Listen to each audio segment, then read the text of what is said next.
This is Corrupt, and I'm Charlie Cruz. Today, how a Boeing 777 carrying 239 people flew for 7 hours after disappearing, and the only system still transmitting was one no aviation authority knew to ask about for nearly 2 weeks. At 1:19 in the morning, the co-pilot says, "Good night, Malaysian 370, and hands the plane to Vietnamese airspace. In the next 90 seconds, someone in that cockpit reaches up and disables the one device that would have told the world where they were going. The transponder goes dark. 239 people are on board, and for the next 7.5 hours, a Boeing 777 flies on through the night, guided by someone who understood exactly which systems to switch off and exactly which ones to leave alone." What follows is the story of how a commercial aircraft disappears in the age of satellite tracking. The mechanism is not brute force, it is surgical.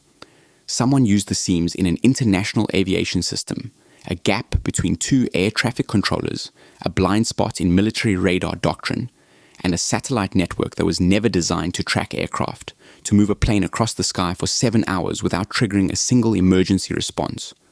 The search that came after would cost over $160 million and cover 120,000 square kilometers of ocean floor. The plane has not been found. MH370 is a Boeing 737-200ER, registration 9M-MRO, operating the overnight route from Kuala Lumpur to Beijing. It departs just after midnight local time. Captain Zaharia Ahmad Shah is in command. He has logged more than 18,000 hours on type, specifically trained on the 777. First Officer Farik Abdul Hamid is in the right seat, junior but qualified, with around 2,700 hours. Neither man gives any indication of a problem. The flight is routine until it is not. The aircraft carries 227 passengers, the majority Chinese nationals, and 12 crew. The route takes it northeast over the South China Sea, through Malaysian airspace, then transitioning to Vietnamese control at a waypoint called Aigari. That transition is where the mechanism begins. Here is how it works. The transponder, the device that broadcasts the plane's identity, altitude, and position to civilian air traffic control, goes off at approximately 1:21 in the morning, 2 minutes after that final voice contact. Under normal circumstances, losing a transponder in controlled airspace is an immediate red flag, but the timing is precise. The plane is at Aigari, the exact seam between Malaysian and Vietnamese airspace. Malaysian controllers assume Vietnam has the aircraft.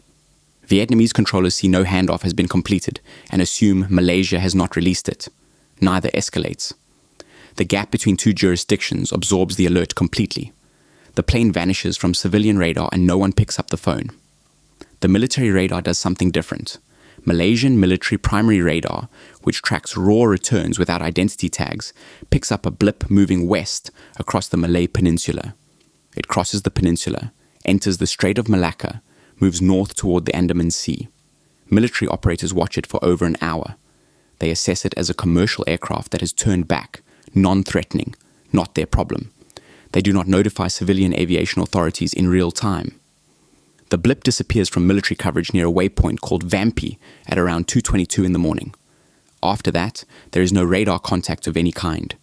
That would seem to be the end of the trail, except the plane is not finished talking. It just does not know it. MH370 carries a satellite data unit made by Honeywell, connected to the Inmarsat satellite network. The plane's data link system, ACARs, has been disabled, so it is not transmitting flight information, but the satellite data unit itself is still powered, and every hour, automatically, it exchanges a signal with an Inmarsat satellite. Not a location ping, not a GPS coordinate, a handshake, a signal integrity check, the satellite equivalent of a router confirming a device is still connected. The SDU says, "I'm here." The satellite says, "Confirmed." No one designed this as a tracking system. No one at any aviation authority was monitoring it. The data was sitting in an Inmarsat database, unread, while search aircraft flew grids over the South China Sea, looking for a plane that had turned west hours earlier. It takes nearly 2 weeks before Inmarsat engineers realize the handshake data can be worked backward. The key insight is that each ping contains 2 recoverable values. The first is burst timing offset, the time delay between when the satellite sends a signal and when the plane responds. That gives a distance from the satellite. The second is Doppler frequency shift, which reveals whether the aircraft is moving toward or away from the satellite at the moment of each ping. Combine those two values across 7 hourly handshakes, and you can calculate an arc, a line on the globe along which the aircraft must have been located at each point in time. Two corridors emerge, a northern arc running over Central Asia, a southern arc running deep into the Indian Ocean. The search relocates entirely. You've seen this one before. Stay with me. The seventh and final complete handshake arrives at approximately 8:19 in the morning, 7.5 hours after takeoff.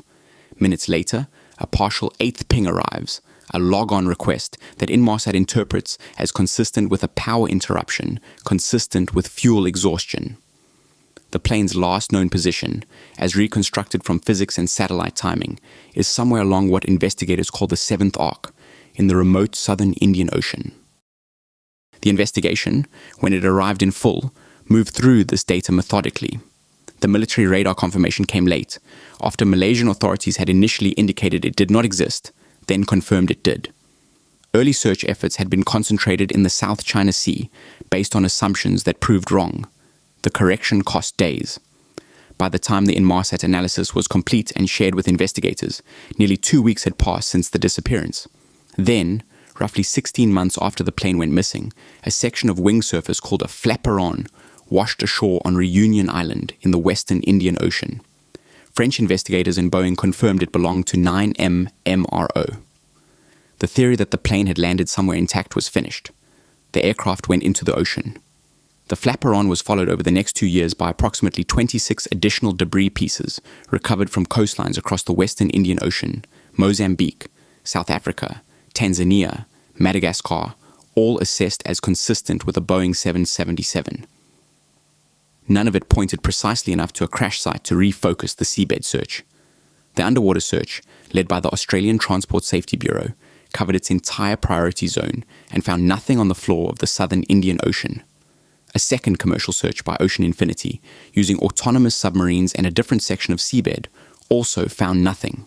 The Inmarsat methodology, as rigorous as it was, carried assumptions about the satellite's position and atmospheric corrections that independent analysts have questioned.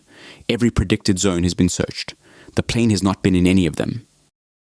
Captain Zaharia was the subject of significant investigator scrutiny. A home flight simulator recovered from his house contained deleted data, partially reconstructed by Malaysian and FBI analysts, which reportedly included practice approaches to runways in the Indian Ocean.